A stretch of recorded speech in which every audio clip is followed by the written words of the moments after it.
Kitab Ibrani. Sebab Melkisedek adalah Raja Salem dan Imam Allah yang Maha Tinggi. Ia pergi menyongsong Abraham ketika Abraham kembali dari mengalahkan raja-raja dan memberkati dia. Kepadanya pun Abraham memberikan 1/10 dari semuanya. Menurut arti namanya, Melkisedek adalah pertama-tama Raja Kebenaran dan juga Raja Salem, yaitu Raja Damai Sejahtera. Ia tidak berbapa, tidak beribu, tidak bersilsilah, harinya tidak berawal, dan hidupnya tidak berkesudahan. Karena ia dijadikan sama dengan Allah, ia tetap menjadi imam sampai selama-lamanya. Camkanlah betapa besarnya orang itu, yang kepadanya Abraham, bapa leluhur kita, memberikan 1/10 dari segala rampasan yang paling baik, dan mereka dari anak-anak Lewi, yang menerima jabatan imam, mendapat tugas, menurut hukum Taurat, untuk memungut 10% dari umat Israel, yaitu dari saudara-saudara mereka. Sekalipun mereka ini juga adalah keturunan Abraham.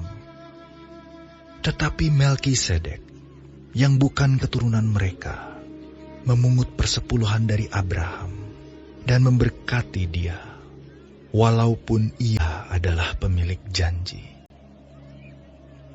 Memang tidak dapat disangkal bahwa yang lebih rendah diberkati oleh yang lebih tinggi. Dan di sini, manusia-manusia fana menerima 10%, dan di sana ia, yang tentang dia diberi kesaksian bahwa ia hidup. Maka dapatlah dikatakan bahwa dengan perantaraan Abraham, dipungut juga 10% dari Lewi, yang berhak menerima 10%. Sebab ia masih berada dalam tubuh bapa leluhurnya, ketika Melkisedek menyongsong bapa leluhurnya itu. Karena itu, andai kata oleh imamat Lewi telah tercapai kesempurnaan, sebab karena imamat itu, umat Israel telah menerima Taurat. Apakah sebabnya masih perlu seorang lain ditetapkan menjadi imam besar menurut peraturan Melkisedek, dan yang tentang dia tidak dikatakan menurut peraturan Harun? Sebab, jikalau imamat berubah, dengan sendirinya akan berubah pula hukum Taurat itu. Sebab ia, yang dimaksudkan di sini, termasuk suku lain.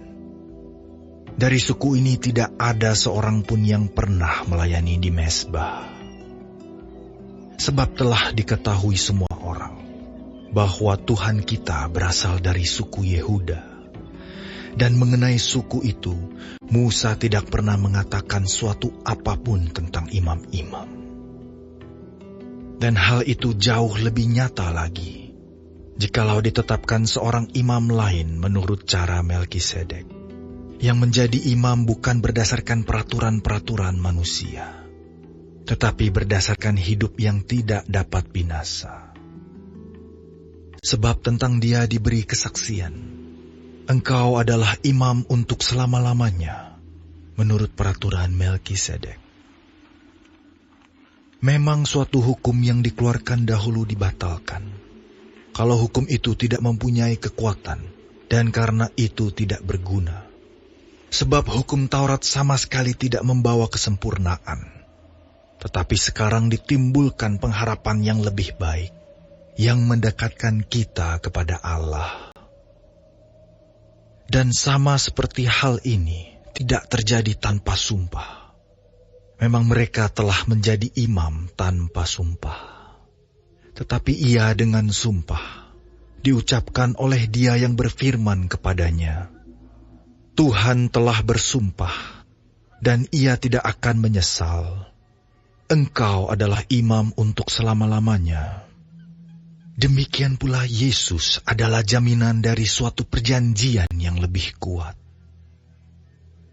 Dan dalam jumlah yang besar, mereka telah menjadi imam.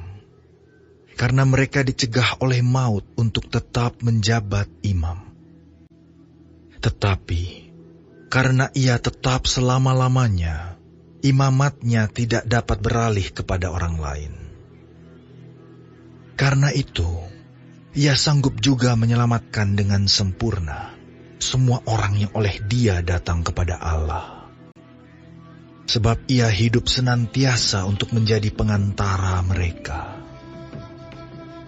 Sebab imam besar yang demikianlah yang kita perlukan, yaitu yang saleh, tanpa salah, tanpa noda, yang terpisah dari orang-orang berdosa, dan lebih tinggi daripada tingkat-tingkat sorga. Yang tidak seperti imam-imam besar lain, yang setiap hari harus mempersembahkan korban untuk dosanya sendiri, dan sesudah itu barulah untuk dosa umatnya. Sebab hal itu telah dilakukannya satu kali untuk selama-lamanya, ketika ia mempersembahkan dirinya sendiri sebagai korban. Sebab hukum Taurat menetapkan orang-orang yang diliputi kelemahan menjadi imam besar. Tetapi sumpah yang diucapkan kemudian daripada hukum Taurat menetapkan anak yang telah menjadi sempurna sampai selama-lamanya.